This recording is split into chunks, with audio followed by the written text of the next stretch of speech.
서울에 사는 60대 김동석 씨는 올해부터 국민연금을 받을 예정이었습니다.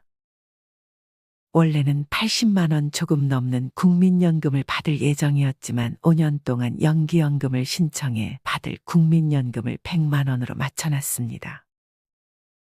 김 씨는 서울의 공시가 9억 5천만 원의 아파트가 가진 재산의 전부였고 이 집은 팔 생각이 전혀 없었습니다.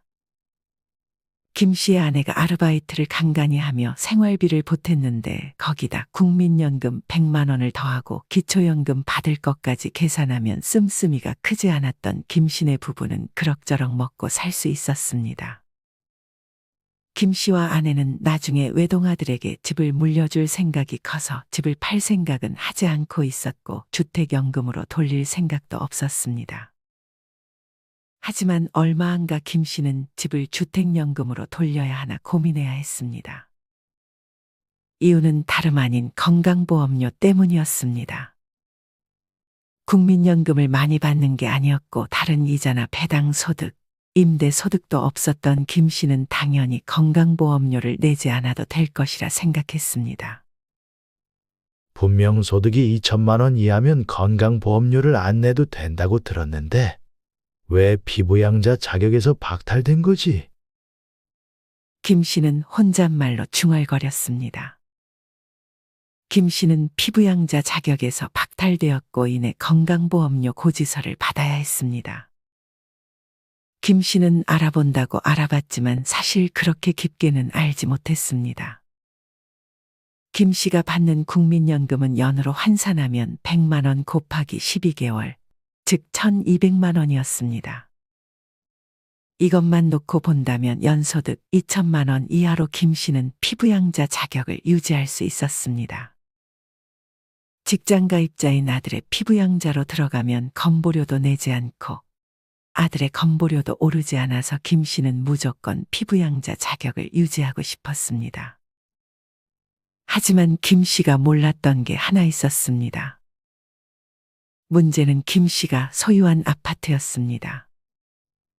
김 씨가 가진 아파트가 과세표준 5억 4천만 원 이하라면 김 씨가 생각한 대로 연소득이 2천만 원 이하이기 때문에 피부양자 자격을 유지할 수 있지만 만약 김 씨가 소유한 아파트의 과세표준이 5억 4천만 원 이상이라면 연소득이 1,000만 원만 넘어도 피부양자에서 탈락되는 것이었습니다. 과세표준 계산은 다음과 같이 할 수 있습니다. 아파트의 경우 과세표준은 공시가격의 60%로 계산합니다. 즉 김 씨가 소유한 아파트 공시지가 9억 5천만 원에서 0.6을 곱해주면 과세표준이 5억 7천만 원이 됩니다. 이는 5억 4천만 원보다 높기 때문에 김 씨는 국민연금을 연간 1,000만 원을 넘기면 즉시 건강보험료 피부양자 자격에서 박탈됩니다. 김 씨가 받는 연간 연금액이 1,200만 원이었기 때문에 김 씨는 더 이상 피부양자 자격을 유지할 수 없었습니다.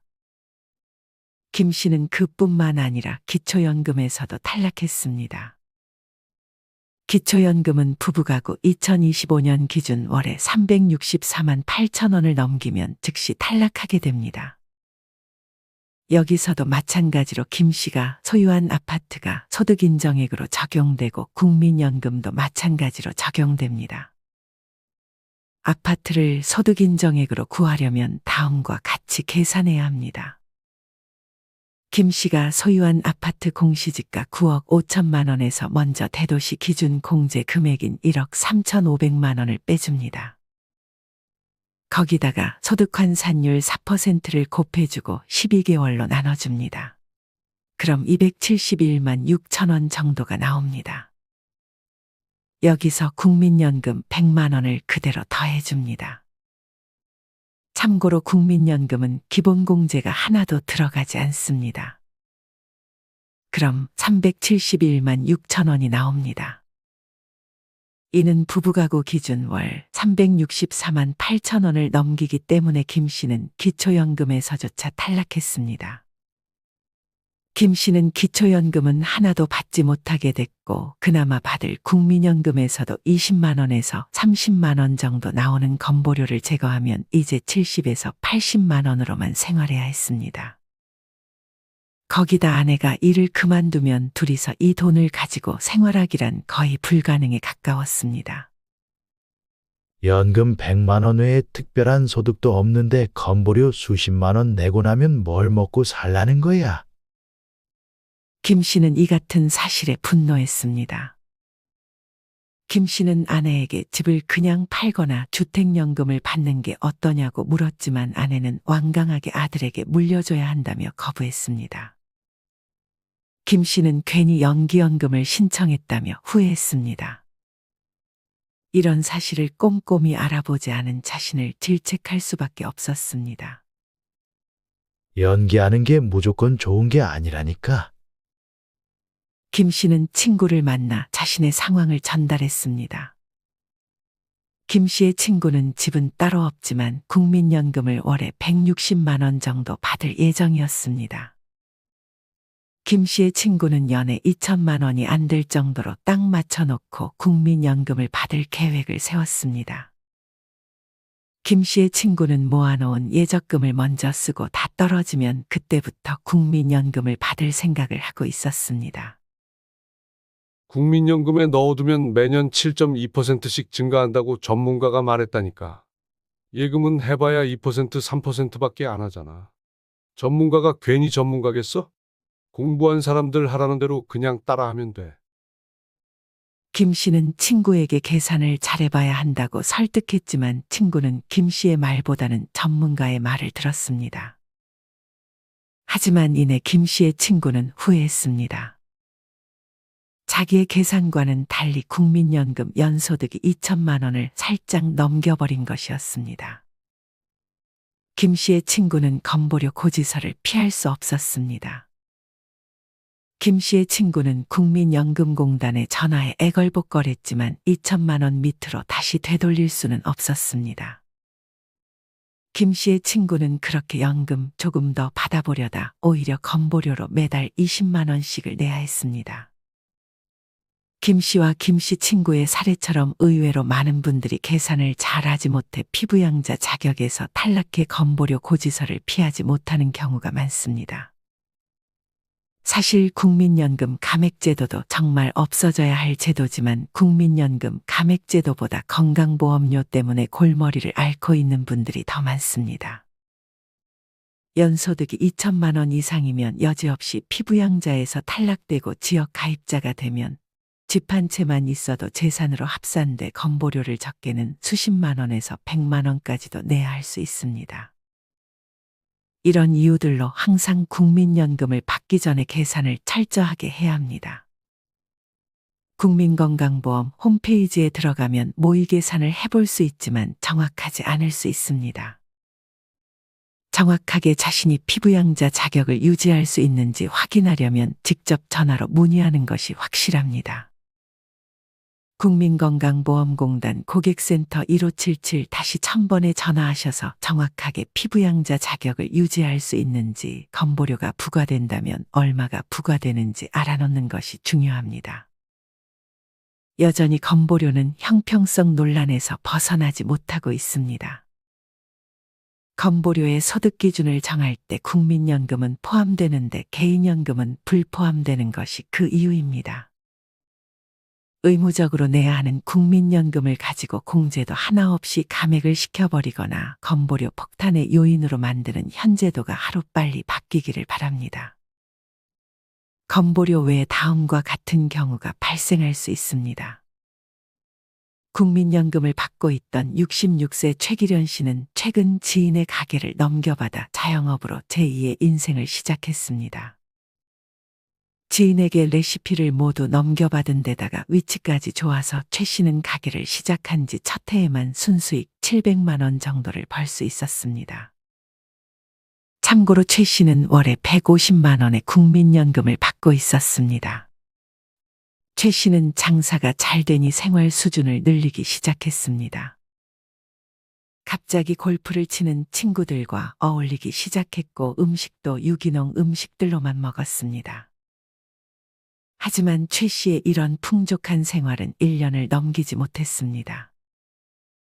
최 씨의 가게 주변에 경쟁 업체들이 마구 들어오면서 최 씨의 가게는 손님이 점점 줄기 시작해 이제는 월에 100만 원의 순수익에 만족해야 했습니다. 게다가 작년에 벌었던 소득이 건강보험료로 잡히기 시작했습니다. 건강보험료는 월소득의 7.09%만큼 나왔습니다. 월 700만 원 기준으로 하면 최 씨는 한 달에 49만 6천 원의 건보료를 내야 했습니다.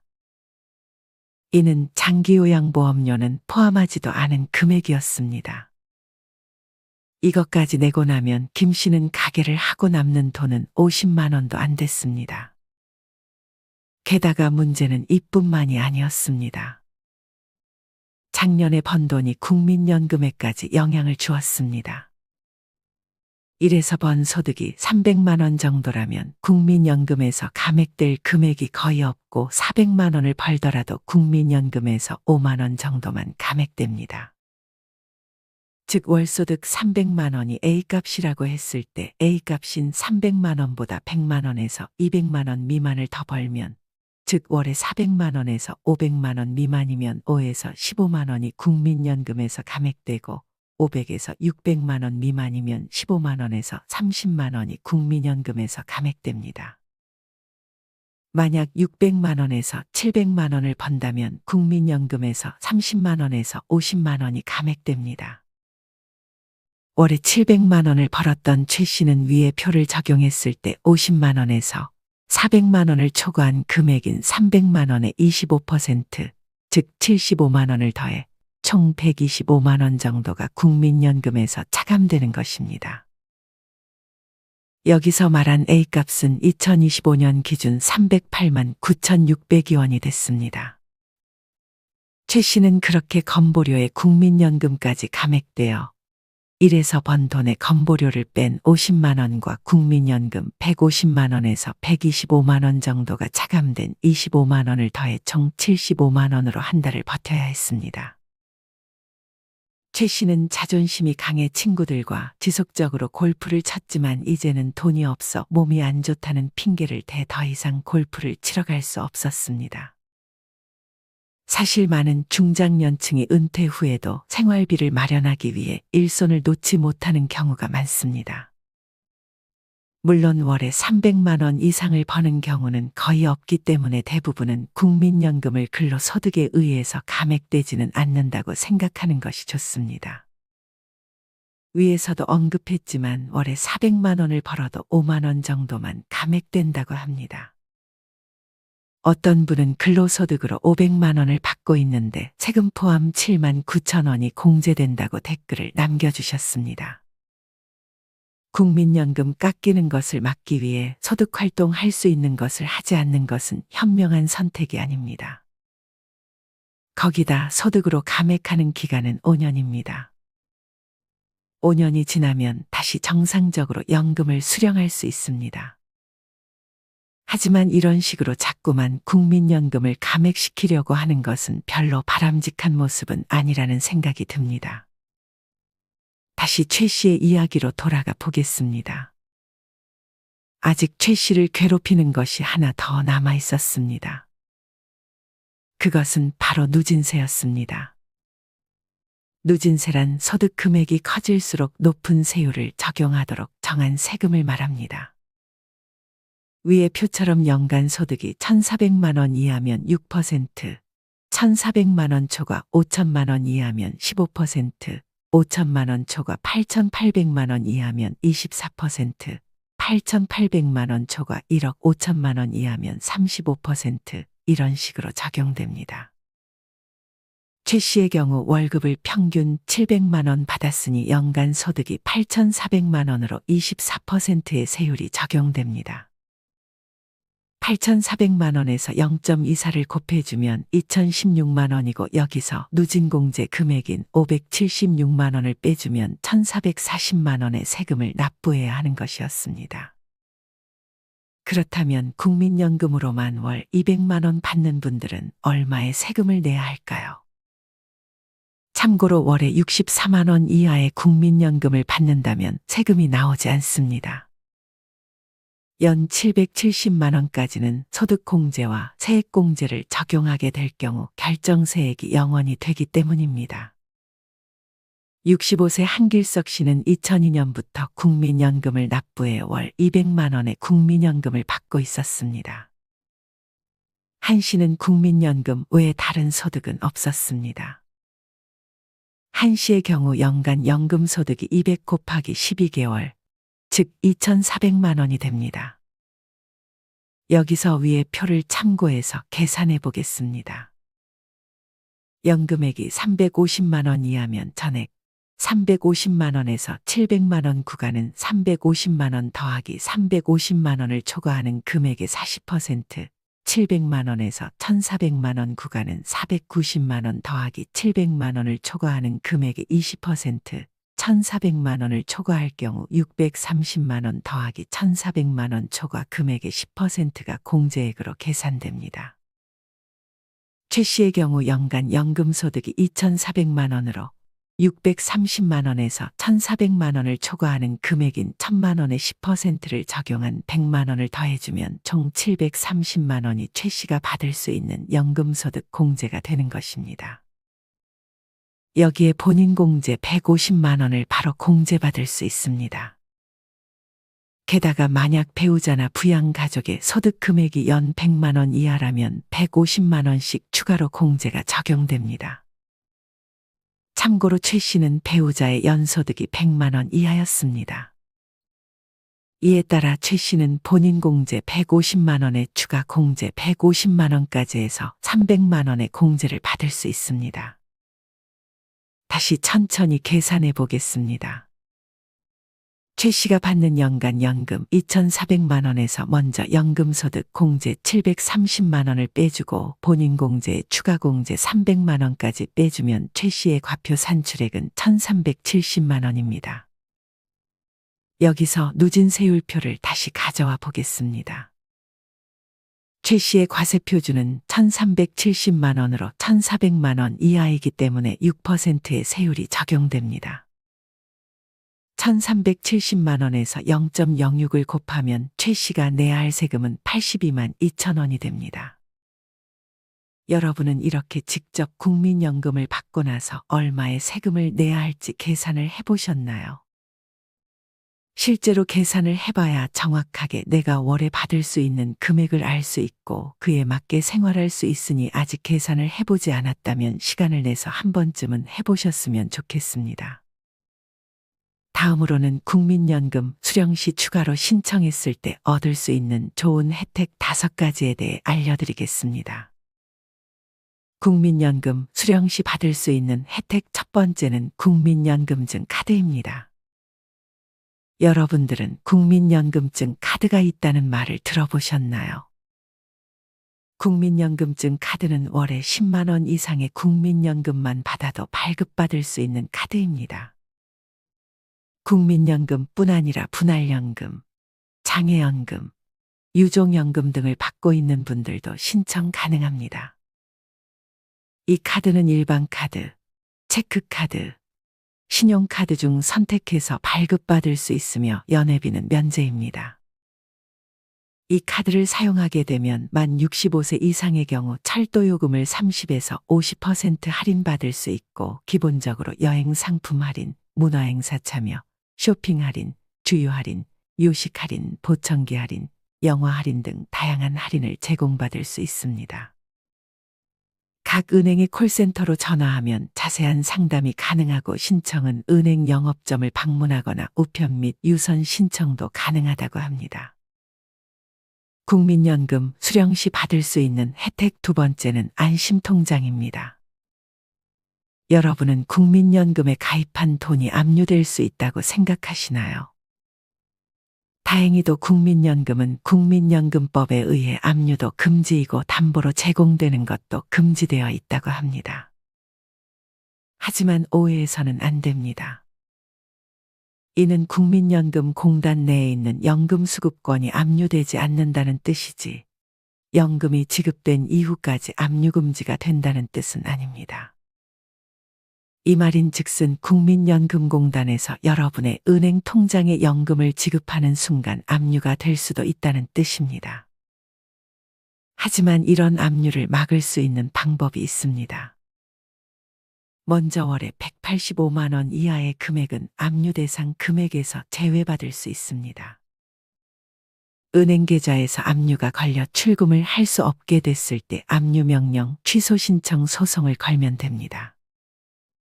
하지만 소송이라는 절차가 번거롭고 복잡하다는 단점이 있습니다.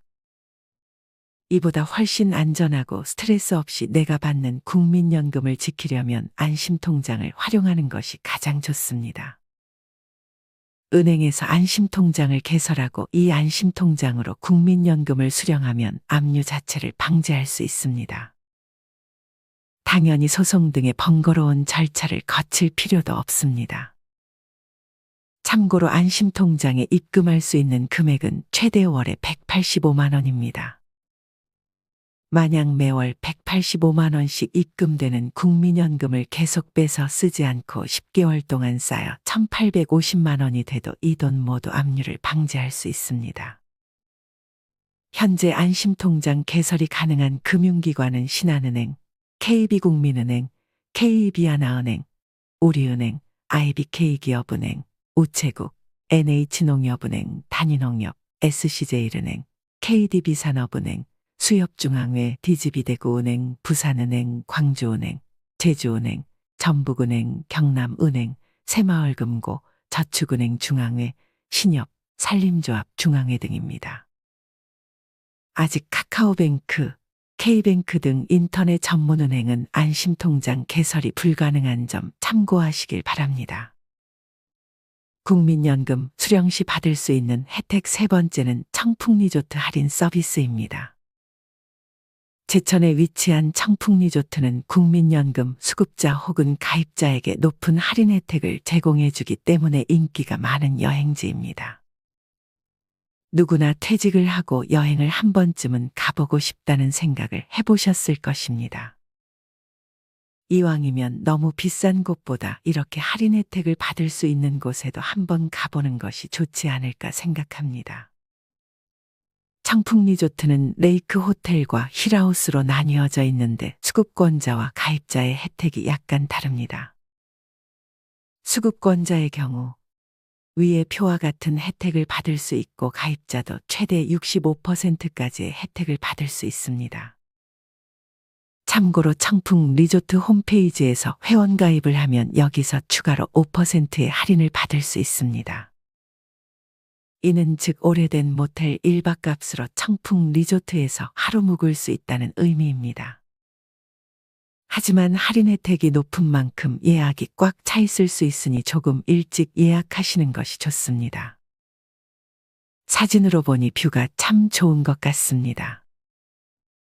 저도 나중에 꼭 한 번쯤은 가보고 싶다는 생각이 듭니다. 국민연금 수령 시 받을 수 있는 혜택 네 번째는 찾아가는 연금 서비스입니다. 찾아가는 연금 서비스는 거동이 불편하거나 지사와의 거리가 먼 곳에 거주, 생업종사 등의 이유로 지사 방문이 어려운 분들을 위한 서비스입니다. 즉 내 집으로 직원이 직접 찾아와 연금 상담 및 복지시설 정보를 제공해 주거나 국민연금 관련 서류 구비를 위해 행정기관이나 병원 등에 함께 가주는 서비스입니다. 만약 거동이 불편하시거나 일 때문에 시간이 안 된다면 신청하지 않을 이유가 없는 서비스입니다. 신청 방법은 국민연금 콜센터 1355로 전화하거나 국민연금공단 지사로 전화만 하면 신청할 수 있습니다. 이런 서비스를 이용해 내가 받을 수 있는 혜택을 미루지 말고 꼭 받으셨으면 좋겠습니다. 국민연금 수령 시 받을 수 있는 혜택 마지막 다섯 번째는 국민연금 노후긴급자금 대부입니다. 노후긴급자금 대부란 만 60세 이상 국민연금 수급자의 노후생활 안정을 위해 주택 전월세 보증금, 의료비, 배우자 장제비, 재해복구비를 빌려주는 대부제도입니다. 신청 대상은 만 60세 이상 국민연금 수급자로서 노령연금, 분할연금, 유종연금 및 장애연금 1에서 3급 수급자가 해당됩니다. 내가 받을 수 있는 금액은 연간 연금 수령액의 2배, 최대 1,000만 원 이내에서 실제 사용한 비용에 대해 신청이 가능합니다. 예를 들어 내가 연간 450만 원의 연금을 받고 있다면 900만 원까지 빌릴 수 있는 것입니다. 하지만 대출의 성격이다 보니 이자를 내야 합니다. 이자율은 5년 만기 국고채권 수익률과 예금은행 가중평균 수신금리 중 낮은 금리 기준으로 매분기 변동이 되는데 최근 1년간 대부 이자율은 연 3.35%에서 3.83% 수준이라고 합니다. 그래도 은행에서 받는 대출이자보다는 저렴한 편에 속합니다. 노후에 빚을 지는 건 좋지 않지만 그래도 어쩔 수 없는 상황에서는 이렇게 국민연금 수급자들에게 돈을 빌려주는 혜택도 있으니 참고하시길 바랍니다. 오늘은 이렇게 국민연금을 받을 때 손해보지 않으려면 알아야 할 3가지와 국민연금을 수급할 시 받을 수 있는 혜택 5가지에 대해 알려드렸습니다. 이미 아시는 분들도 계시겠지만 모르는 분들이 계시다면 내가 월에 받을 수 있는 돈이 얼만지 정확하게 계산을 해보고 혜택들까지 빠짐없이 전부 받아보셨으면 좋겠습니다. 이상으로 오늘의 영상을 마치겠습니다. 우리 모든 구독자분들의 행복한 여생을 응원합니다. 다음에 더 좋은 내용으로 찾아뵙겠습니다. 감사합니다.